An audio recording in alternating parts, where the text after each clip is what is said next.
जगन्नाथेश्वर जोटा बणसिंगी पंचायत रे एठी ब्राह्मणी नदी कूल महाप्रभु विराजमान होती आधार करिके जो महोत्सव निश्चिंत भाव में गोटे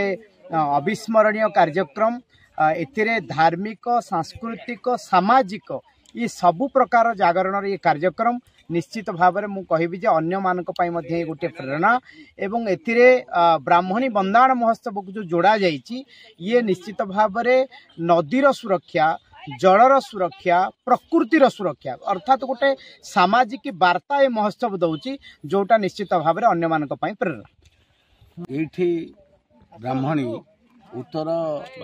वाहिनी गंगा हिसाब से परिचालित मु आज यही नागनाथेश्वर जो मंदिर बंदाण उत्सव हूँ ब्राह्मणी बंदाण उत्सव मुझे जोगदे अत्यंत आनंदित एठी मंत्रमुग्ध है भाई परिवेश देखा पाऊँ बहुत खुशी लगुच मु प्रथम थर आज आसे बहुत भल लगुच आठी मु आशा करुच्ची जे ये उत्सव आहरी बढ़ू तर स्रोतस्विनी गंगा बहुचंदी आसतु समस्ते मिलमिशि ये यार सुरक्षा करूँ ये हूँ आम जीवन रेखा आम जीवन धारा ढेंकानाल माटीर जीवन धारा अच्छे ब्राह्मणी नदी तेणु ये जिते आम करुचे गोटे खुशी कथा आम जब आरंभ कलु आप देखो गोटे आध्यात्मिक परिवेश जो अंचल प्लावित हुए कालक्रमे यही कड़कड़े से बणसिंग हेकड़ पर्यंत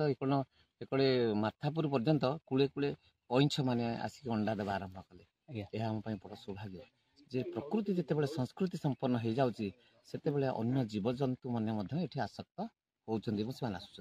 ढेंकानाल जिला कामाख्यानगर निर्वाचन मंडल ये हूँ बड़ नागेना गाँ जो केउ अनादि काल ये नागनाथेश्वर महाप्रभु अच्छा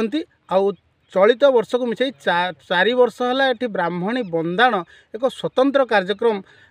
संयोजक अवनी मिश्र संयोजना क्रमे आरंभ होती आज हूँ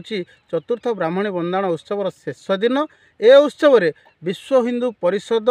तथा श्री मंदिर जगन्नाथ मंदिर पुरी परिचालना कमिटीर सदस्य महेश साहू उपस्थित थिले एवं स्थानीय नेता रामचंद्र पात्र उपस्थित थिले एवं अन्यतम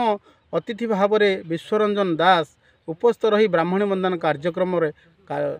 सामिल होती अंचलवासी हरिबोल हुलहुली सहित कार्यक्रम को आगे नहीं एवं महोत्सव को आहरी सुदूर प्रसारी करने ये चटपटी ठारू आरंभ कर दोली मनोरंजन कार्यक्रम सामिल अच्छी। ढेंकानाल भुवन पूर्ण साहू रिपोर्ट।